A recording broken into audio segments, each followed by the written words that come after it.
time now to focus away from wrestling and onto football, but not necessarily interviews to do with managers or players or chairmen about ins and outs of football clubs. This is something very different. This is the psychology side of football. Kevin George joins us on the line. And Kevin, you have brought out a new book today which looks at a side of football that many people maybe don't even think about. Yeah, I find it quite fascinating, actually, that we don't consider the psycho and emotional elements of football, considering that, our heart and our mind governs our performance. So this book is called Soccology. Just explain where the idea to write this book came from. Well, when I was a schoolboy at West Ham and a professional at Charlton, and, after I came out of football, I dropped out of football by the age of 22. The head of the PFA welfare department advised me to do a counselling course. He said he did a course and it blew his mind. So I did one, just as a little taster, level 1. And I just started reflecting on my life in general, like personally, in education, in football. And I think when we're young, we step into certain environments, we kind of accept how they run because they've always run that way before. So you kind of think, okay, that's just how it is, And when I did the counselling course, I started to realise, hold on a minute, this isn't right. That's not right. And I used to watch football, but from a different angle. And then I would still have friends that were playing in the game, and I would speak to them about certain things. So then I just started to create a blog. I started to study more, did the other levels of counselling, did NLP, started to read more around human behaviour in general, and just started to write up bits. Then I started to do a lot of work for the governing bodies in football, so the PFA, the Premier League, Kick It Out, and just creating my own little psychology programs, running them, and they've been doing it for the last 3-4 years. And that's brought me to the book last year, January. I thought, you know what? I'm repeating myself quite a bit here. So I might as well create something that people that I either work with or people that I don't get to be in contact with, they've got this piece of this body of work that can assist them once they enter the environment of football. And that's the thing, I speak about it with people when we talk about footballers, and people might be criticising a certain footballer. And sometimes people forget that they are people as well as footballers. Yeah, it's crazy because when you think about it, a lot of times the media ham it up about how much players get paid, and people kind of think, they're kind of rock stars, you're lucky, you're privileged to do that role. But when you look at wages across the world, the average wages are just above £10,000 a year. And in England, the average wage is about 25 grand a year. So that means that really it depends on from whose perspective is a lot of money, because really and truly it's subjective. And if you can get treated badly because you get paid a lot of money, then so can most of us in this country. And that's the thing, isn't it? We've seen a lot with the Liverpool goalkeeper in the last week or two, haven't we? A lot of criticism coming his way, and people go, well, he should do better because he's paid X amount of pounds.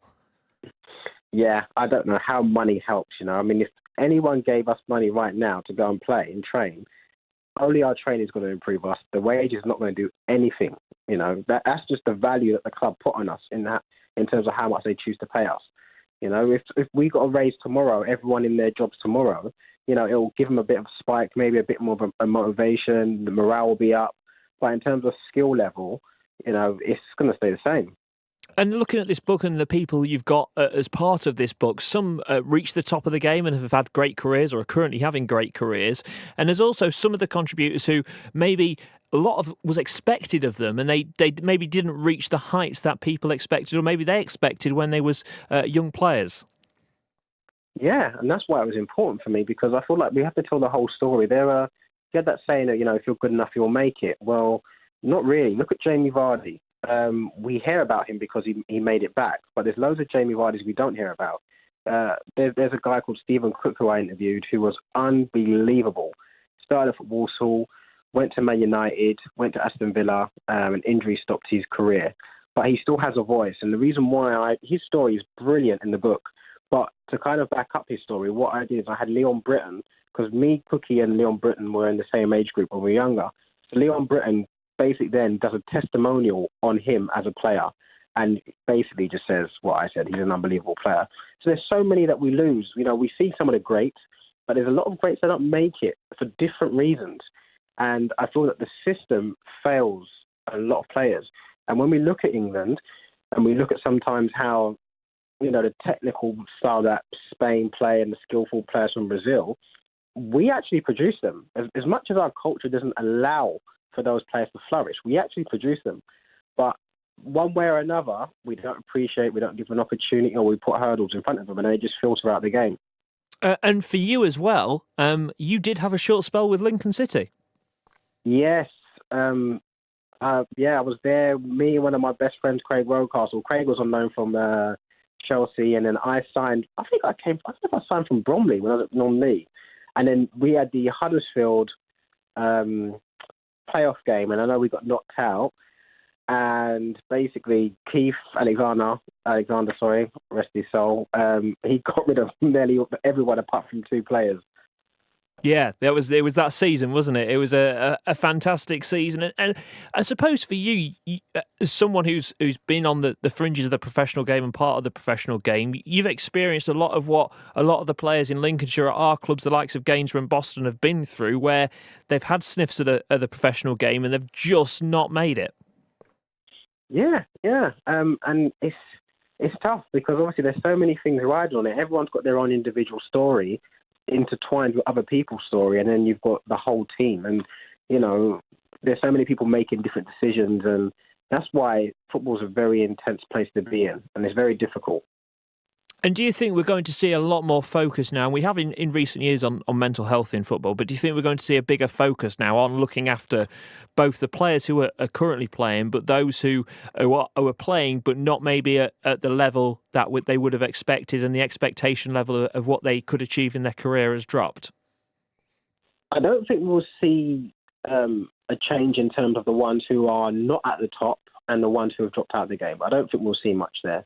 There's not really much focus on them, and there's not really much money in it, so we won't see a change there. In terms of at the top, we will see a bit, but that's probably, it's a toughie because as much as we're having the conversation about mental health, it's not taken seriously. Mental health is like almost the PE of football. It's quite token. And so we're having the conversation, but we still don't understand it, and that's why when we have conversations around it, it's always around mental illness and not actual health. And I made a big point of highlighting that in the book. And that's why I was happy when Gail Clichy spoke about wellness and his yoga nidra that he does. And he spoke about how it benefited his life. But also, a turning point was when he was at Arsenal in the Champions League game against Barcelona. So he highlights how it benefited him on the pitch and off the pitch. And then Fabian Delph talking about eating clean, talking about meditation. I think when we speak about mental health, we really need to embrace it. And for clubs to do it, it needs to be done full on and not as a token. So, and it's almost like I'm highlighting this, and it's not a negative because I don't feel that the clubs deliberately do it, but I just don't feel they understand it. And actually, this isn't just about football. This is in general society. I don't feel we understand mental health enough. We should prioritise it, and maybe it's something that should be spoken about in schools. Well, best of luck with the release of the book. It's out today, I think, isn't it? Is it today, the release date? Yeah, well, no, it was released yesterday, but there was loads of people buying it, and then something happened on my Amazon page, so it sold out. So then Amazon basically said that they're going to have to redo the order, like a new batch of orders. So I had to set another pre-buy for next week. Oh, so, right, that's why. It's been selling like crazy, like hotcakes. Good. Well, that's what we like to hear. Yeah, and the good thing is the players are really backing it, not just the ones who contributed, but there's a lot of players who, are just sharing it. I've had Carlton Cole today putting it out. I've had players, Besard Sabovic in Sweden. There's players across the world just promoting it on their platform, so it's going at hotcakes. Fantastic. Best of luck. The book, Soccology. Kevin George, their former Lincoln City player. Fascinating insight into the world of professional football, maybe a side of football that not many people do take note of. Good luck to Kevin and to the release of the book.